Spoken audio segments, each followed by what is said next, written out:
Hello everyone, आज के series में हम करेंगे उत्तराखंड पुलिस कांस्टेबल के रिगार्डिंग प्रीवियस ईयर में पूछे गए 50 मोस्ट इंपॉर्टेंट सेलेक्टेड क्वेश्चंस को। तो फ्रेंड्स, आप सभी के साथ डेली प्रैक्टिस सेट में शेयर कर रही हूं ताकि आप लोगों की तैयारी और ज़्यादा बेहतर हो सके। तो आप लोगों के साथ इसका पहला पार्ट में शेयर कर चुकी हूँ जिसमें मैंने 1 से लेकर 50 तक के क्वेश्चन आपके साथ शेयर किए थे और आज हम करेंगे 51 से लेकर 100 तक के क्वेश्चन। तो इसके लिए आप वीडियो में लास्ट तक बने रहें और अगर आप चैनल पर पहली बार विजिट कर रहे हैं तो चैनल को सब्सक्राइब जरूर कर लें।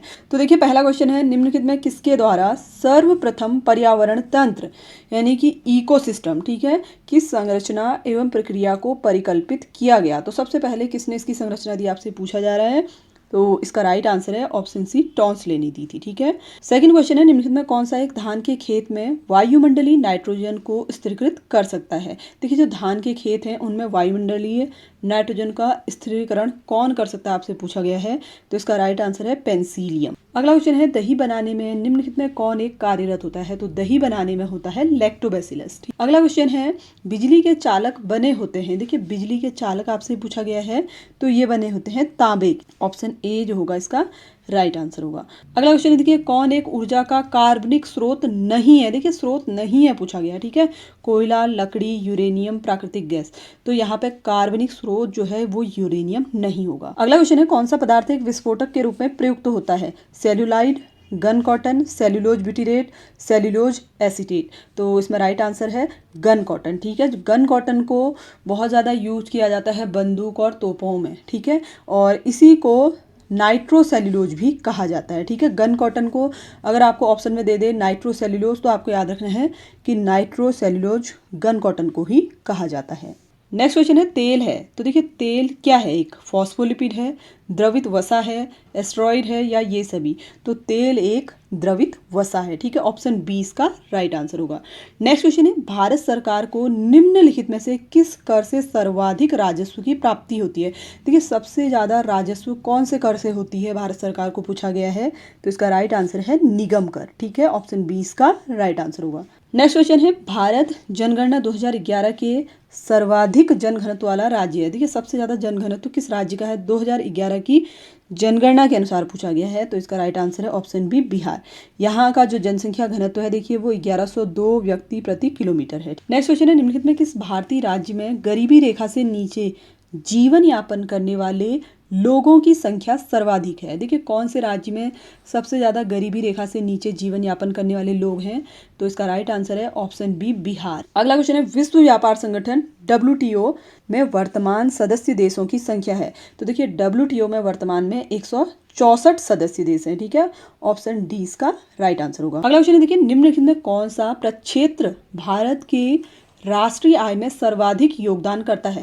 तो देखिए, भारत की राष्ट्रीय आय में सबसे ज्यादा योगदान है सेवा प्रक्षेत्र का, ठीक है। इसका 60% जो है ये राष्ट्रीय आय में योगदान देता है। नेक्स्ट क्वेश्चन है, भारत में सर्वप्रथम किस वित्तीय वर्ष में सेवा कर लागू किया गया? देखिए, सेवा कर कब लागू किया गया भारत में आपसे पूछा गया है। तो इसका राइट आंसर है 1994, 1995 में सेवा कर भारत में लागू किया गया था। अगला क्वेश्चन है, मानव विकास रिपोर्ट प्रकाशित की जाती है। देखिए, मानव विकास रिपोर्ट पूछा गया है तो ये UNDP द्वारा प्रकाशित की जाती है, ठीक है। UNDP का फुल फॉर्म होता है संयुक्त राष्ट्र विकास कार्यक्रम। नेक्स्ट क्वेश्चन देखिए, निम्नलिखित में कौन सा एक किसी देश के आर्थिक विकास का सर्वोपयुक्त संकेतक होता है? तो इसका राइट आंसर है ऑप्शन बी, प्रति व्यक्ति आय। नेक्स्ट क्वेश्चन है, भारत में कृषि उत्पादन को बढ़ाने के लिए हरित क्रांति के प्रमुख जनक कौन थे? देखिए, हरित क्रांति के पूछा गया है तो MS स्वामीनाथन जो है वो हरित क्रांति के जनक है भारत में, ठीक है। अगला क्वेश्चन दिया गया है, निम्नलिखित में कौन सा एक भारत का केंद्रीय बैंक है? देखिए, सेंट्रल बैंक का आपसे पूछा गया है तो RBI जो है भारत का सेंट्रल बैंक है। नेक्स्ट क्वेश्चन है, राज्यसभा में राष्ट्रपति द्वारा कितने सदस्य मनोनीत किए जाते हैं? देखिए, ये क्वेश्चन मैं आपको पहले ही करा चुकी हूँ, ठीक है। पहले भी प्रैक्टिस सेट में क्वेश्चन आ चुका है तो इसका राइट आंसर है ऑप्शन ए, 12, ठीक है। 12 सदस्यों को राष्ट्रपति मनोनीत करते हैं अलग अलग क्षेत्रों से। नेक्स्ट क्वेश्चन है, सूचना के अधिकार यानी कि RTI का कानून भारत में कब लागू किया गया? देखिए, RTI कब लागू की गई भारत में पूछा जा रहा है तो इसका राइट आंसर है 12 अक्टूबर 2005 को लागू की गई थी, ठीक है। अगला क्वेश्चन है, भारतीय संविधान में कौन सा अनुच्छेद संशोधन की प्रक्रिया से संबंधित है? देखिए, संशोधन की प्रक्रिया से पूछा जा रहा है तो अनुच्छेद 368 जो है ये संशोधन की प्रक्रिया से संबंधित है। अगला क्वेश्चन है, भारतीय संसद के 2 सत्रों के मध्य का अधिकतम समय अंतराल कितना हो सकता है? अधिकतम समय अंतराल आपसे पूछा गया है तो ये होता है 6 माह का। अगला क्वेश्चन देखिए, निम्नलिखित में कौन मीथेन का स्रोत है। देखिए मीथेन का स्रोत आपसे पूछा जा रहा है, तो जो आर्द्र स्थल होते हैं, वेटलैंड्स, ठीक है, वो मीथेन के स्रोत होते हैं। तो ऑप्शन ए इसका राइट आंसर होगा। नेक्स्ट क्वेश्चन है, रेड डाटा बुक प्रकाशित की जाती है, तो ये प्रकाशित की जाती है IUCN द्वारा, ठीक है। IUCN का मतलब होता है अंतर्राष्ट्रीय प्रकृति संरक्षण संघ, ठीक है, उसके द्वारा इसे प्रकाशित किया जाता है। नेक्स्ट क्वेश्चन है, मानव जनसंख्या सिद्धांत को प्रतिपादित किया था। देखिए किसके द्वारा मानव जनसंख्या सिद्धांत प्रतिपादित किया गया, पूछा गया है, तो TR माल्थस द्वारा इसे प्रतिपादित किया गया था। अगला क्वेश्चन है, ब्लू बेबी सिंड्रोम किसके द्वारा होने वाले जल संदूषण से उत्पन्न होता है। देखिए ब्लू बेबी सिंड्रोम पूछा गया है, तो ये होता है जल में नाइट्रेट की अधिकता के कारण, ठीक है, ऑप्शन डी इसका राइट आंसर होगा। नेक्स्ट क्वेश्चन है, कोयले का शुद्धतम रूप है। देखिए शुद्ध रूप आपसे कोयले का पूछा गया है, तो इसका राइट आंसर होगा ऑप्शन ए एंथ्रेसाइट, ठीक है। इसमें 90 से 95% कार्बन मौजूद होता है। अगला क्वेश्चन है, भारत का राष्ट्रीय जलचर जीव है। देखिए राष्ट्रीय जलचर यानी कि जल में रहने वाला जो जीव है वो नदी डॉल्फिन या आप इसे बोल सकते हैं गंगा डॉल्फिन। कहीं पे आपको गंगा डॉल्फिन भी मिलेगा, तो आपको याद रखना है ये राष्ट्रीय जलचर जीव है और इसे 2009 में भारत सरकार ने मान्यता दी थी। नेक्स्ट क्वेश्चन है, निम्नलिखित में कौन सी ग्रीन हाउस गैस नहीं है। देखिए ग्रीन हाउस गैस नहीं है पूछा गया है, methane, carbon dioxide, sulphur hexafluoride, nitrogen. तो इसका राइट आंसर है ऑप्शन डी नाइट्रोजन, ठीक है। बाकी सभी क्या है, ग्रीन हाउस गैसें हैं। अगला क्वेश्चन है, उत्तराखंड में नगर निगम मेयर का चुनाव कौन करता है। देखिए मेयर का चुनाव कौन करता है, जनता द्वारा प्रत्यक्ष चुनाव किया जाता है मेयर का उत्तराखंड में, ठीक है। नेक्स्ट क्वेश्चन है, राज्य के लिए महाधिवक्ता की नियुक्ति की जाती है। देखिए महाधिवक्ता की नियुक्ति आपसे पूछा गया है, तो राज्य में राज्यपाल के द्वारा महाधिवक्ता की नियुक्ति की जाती है। किस अनुच्छेद के तहत अगर पूछा जाएगा तो अनुच्छेद 165 के तहत की जाती है, ठीक है। अगला क्वेश्चन है, ग्रामीण उत्तराखंड में मुट्ठी शब्द निम्नलिखित में किसकी पैमाइश के लिए प्रयुक्त होता है। देखिए मुट्ठी का प्रयोग आपसे पूछा जा रहा है, पेड़, भूमि, नदी की चौड़ाई, सड़क की लंबाई।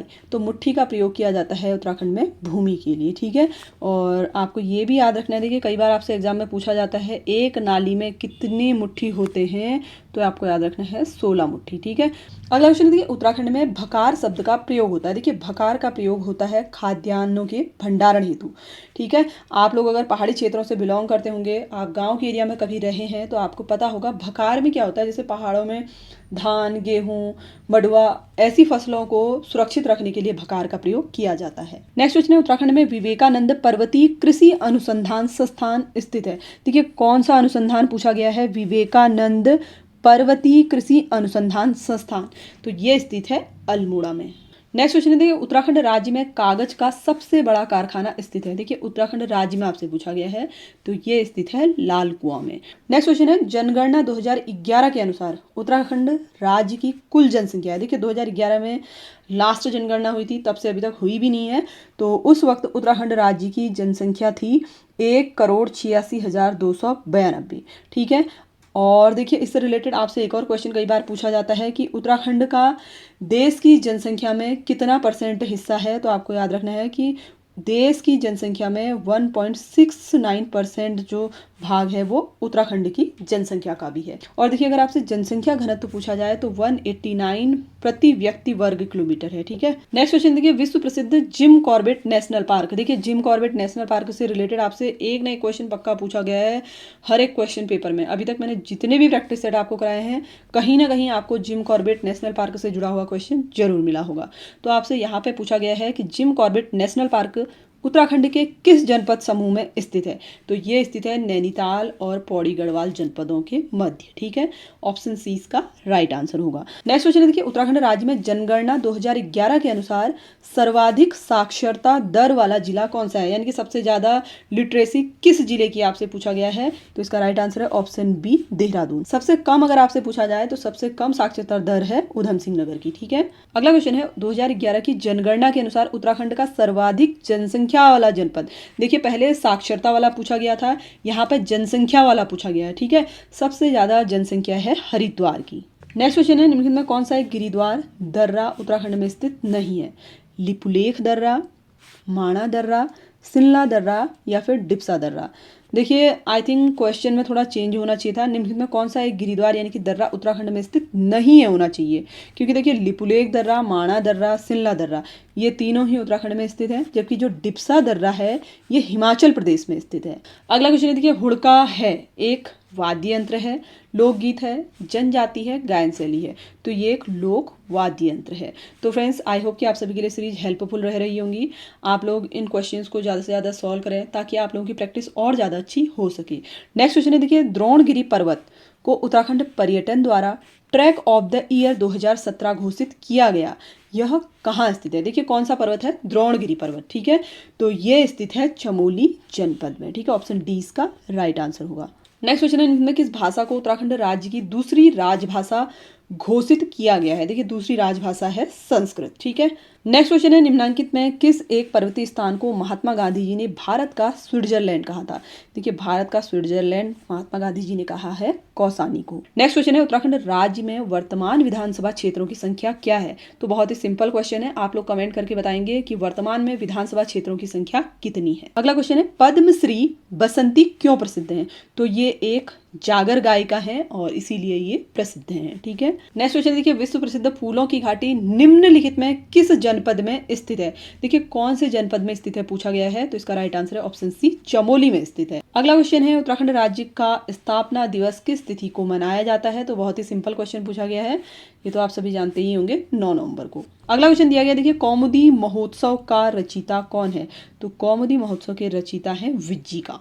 नेक्स्ट क्वेश्चन है, शिवाजी का राज्याभिषेक का वर्ष था? देखिए राज्याभिषेक कब हुआ था शिवाजी का पूछा गया है, तो इसका राइट आंसर है ऑप्शन बी 1674 ईस्वी में। अगला और आज का लास्ट क्वेश्चन है, देखिए ब्रिटिश सरकार द्वारा किस वर्ष दिल्ली को देश की राजधानी बनाया गया? देखिए कौन से वर्ष में बनाया गया था दिल्ली को देश की राजधानी? 1911 में। तो फ्रेंड्स ये तो थे आज के 50 मोस्ट इंपॉर्टेंट सेलेक्टेड क्वेश्चंस जो आप सभी से प्रीवियस ईयर में कॉम्पिटिटिव एग्जाम्स में पूछे गए हैं। तो आप लोग इन क्वेश्चन पेपर प्रैक्टिस सेट को ज़्यादा से ज़्यादा सॉल्व करें ताकि आपको ज़्यादा से ज़्यादा हेल्प मिले आपके आने वाले एग्जाम में। आई होप कि आप सभी के लिए सीरीज हेल्पफुल रहा होगा। वीडियो पसंद आया हो तो वीडियो को लाइक शेयर जरूर करें और इसी तरीके की वीडियोज के लिए चैनल को सब्सक्राइब जरूर कर लें। Thanks for watching.